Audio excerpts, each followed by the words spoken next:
Hey everyone, welcome back to the channel, and this is this week's gaming headlines. Nintendo announced that most games for the upcoming Switch 2 will easily fit on its 256GB internal storage, which is great news for fans because if there's one thing Nintendo players are used to, it's getting the bare minimum and pretending it's innovation. Analysts say this will keep most players going for a while, just like a gas station hot dog. Technically enough to survive on, but you're gonna feel weird about it in about a week. 256GB is perfect for all your digital purchases, unless you're one of those weirdos who still goes and buys physical game cartridges. In which case, Nintendo would like to remind you, it's not 1996, Grandpa. A research analyst has already started speculating about the Nintendo Switch 3, proving once again that some people have way too much time and zero real problems. Nintendo hasn't even released the Switch 2 yet, and this guy's already dreaming up the Switch 3. It's like naming your next kid, while you're still in the hospital asking, wait, where's the placenta? Experts predict the Switch 3 will launch in 2030, or as Nintendo calls it, just in time to fix the problems we told you didn't exist in the Switch 2. Indie developer Nitrom has created a janky do-it-yourself stand-in for the Switch 2 Joy-Cons, while waiting for the official dev kits, because nothing screams cutting-edge technology like taping a Joy-Con to a mouse. The makeshift controller looks like it was built by someone who got rejected from BattleBots and said, fine, I'll just make video games then. It's part controller, parts arts and crafts project, and 100% a cry for help. Nintendo, of course, hasn't sent them dev kits yet because it's Nintendo, and giving developers early tools would be, what's the word? Sane. Sources say the prototype works, though you do have to sacrifice a Tamagotchi to get it to power up. Digital Foundry says Star Wars Outlaws on Switch 2 is surprising and an impossible port, which is what most people say when they see a AAA game running on Nintendo hardware without it catching fire. They're calling it a miracle, like seeing a Jedi use the Force on a potato. Is it impressive? Yes. Practical? No. Ubisoft reportedly got the game running on Switch 2 using a complex method known as black magic and broken promises. Developers say it was challenging to make it work on the new console, mostly because the Switch 2's GPU is powered by a single hamster on a wheel.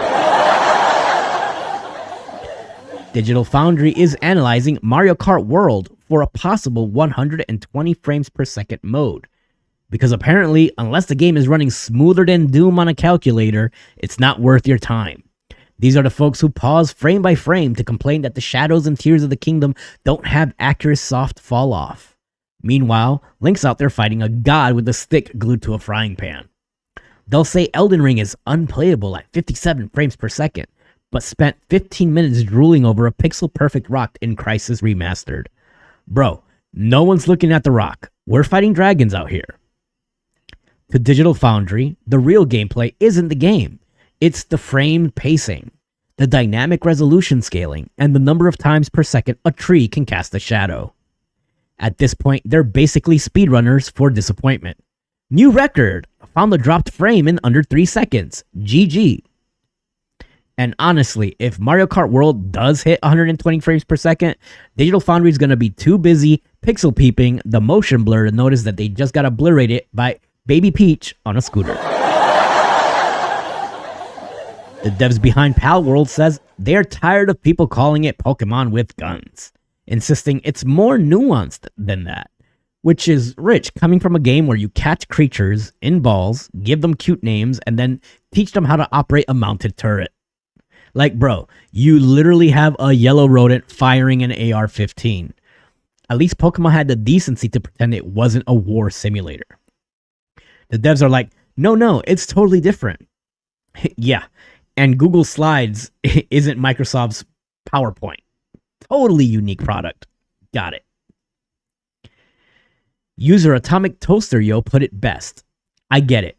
But also, they look like Pokemon. And there's guns. Lexar's 512GB microSD express cards for the Switch 2 are back in stock at their lowest price yet, just $89. Now you can pay $89 to finally have enough space to store the one indie game you'll play until your Switch 2 inevitably collects dust in the corner. But hey, at least you'll be able to brag about the 150 megabytes per second read speeds while waiting for the next Mario Kart DLC to drop. Nothing says I'm a gamer like spending $89 to load a game that could fit on a toaster. Nintendo wants to drag cross drives, wheelchairs to be called vehicles, which is funny because they're literally wheelchairs. You know, the kind of chairs that have wheels on them, but sure, let's pretend they're not. Next, they'll call crutches sports equipment and claim walkers are off-road vehicles. Maybe in a couple of years, we'll stop calling cars cars and just call them road scooters to be more inclusive. And finally, Alienware got a pre-built PC with an RTX 4090 for a perfectly affordable $3,000. Perfect. If you're one of those people who swears you can actually see the difference between 60 frames per second and 120, great. Sure, your eyes are that special. I mean, who needs money for actual experiences when you can just flex about your buttery smooth frame rates that no one else can even notice? Congratulations, you're now the proud owner of a gaming rig that's 90% bragging rights and 10% graphics cards, just so you can tell people, I got Reynaldo eyes and I can tell the difference.